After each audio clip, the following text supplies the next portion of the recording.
So I just want to share a little perspective as I spent a couple days watching my son play a college tournament, 18 holes each day, and walked all 36 holes and watched him play. And I watched him play so many times.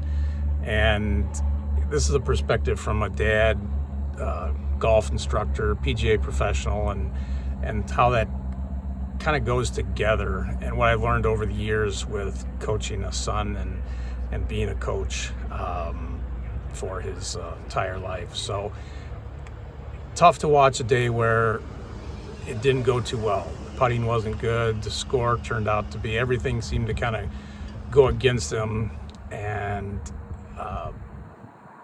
pretty nervous. He even admitted he was pretty nervous. And he's played a lot of tournaments, and I sometimes worry it's something, maybe I'm an added pressure sometimes with him, but he says that's not the case. And I know he tries real hard in that tournament situation and just tries so hard, and the first round just didn't go. Seemed to be one bad break, a lot of missed putts, some bad reads and bad speed, and just combination of turned out to be some really few high scores on some holes, and on a course he's been playing fairly well the last week or so.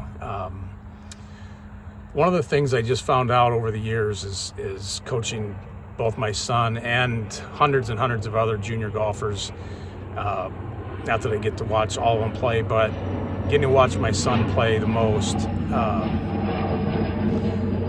A real common thing I see with some coaches and parents is just there's a constant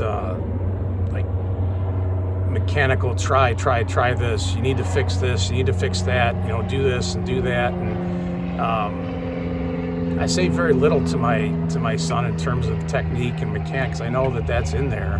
I know he's played a lot of good rounds of golf. I know that's very ingrained in him. He's very studious and the passion for the game. And so we got done as I watched along, and as I watch, I'm very, very, very, very intent on not showing a lot of emotion, good or bad,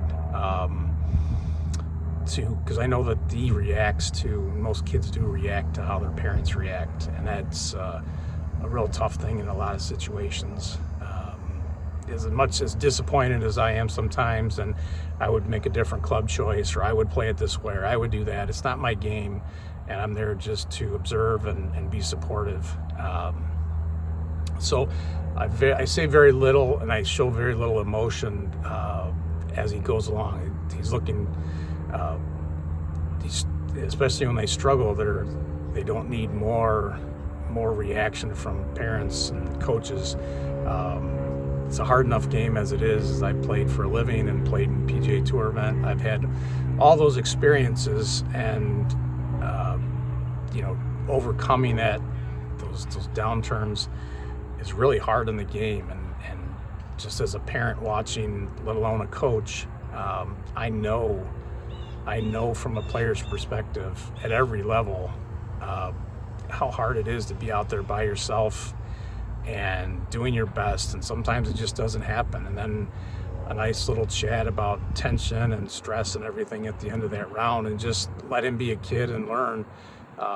The next day he ended up shooting 14 shots better, with just a different mindset, and not a mechanical, not a technique, not a swing like this, not a putt like that, more of just an emotional release, and letting those emotions get out of there and not get in the way of just hitting golf balls like they know how to hit. Now he's trained a long time for these situations, so you have to have the training and such.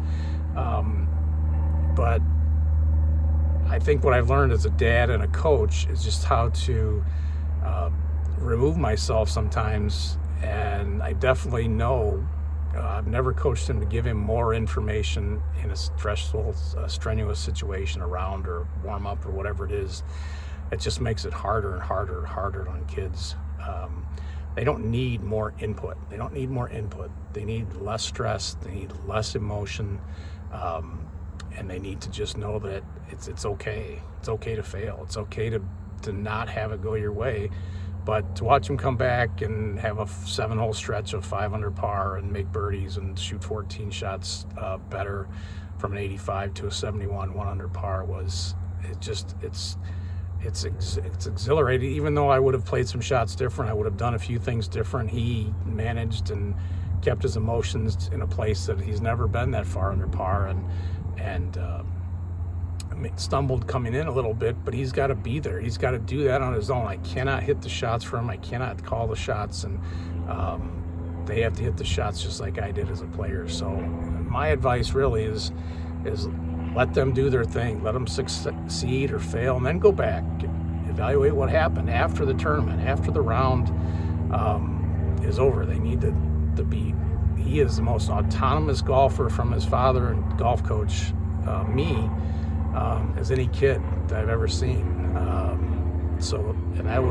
That's how I coached, for him to know himself and his own swing and his own game, to solve those problems on his own. I'm there to support and help, but he's learned to solve a lot of that on his own. And I think a huge hurdle when they finally succeed and really pull themselves up and something goes right.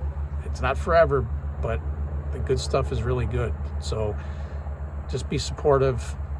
They don't need more stress and input. And I see so many coaches at every level just try to keep giving more input, more technique, do this, do that. And poor kids, just too hard to play the game with all that input. It provides too much stress and tension. They'll figure it out. If they don't, then they need some more training, some more seasoning. So just some opinions from a dad coach.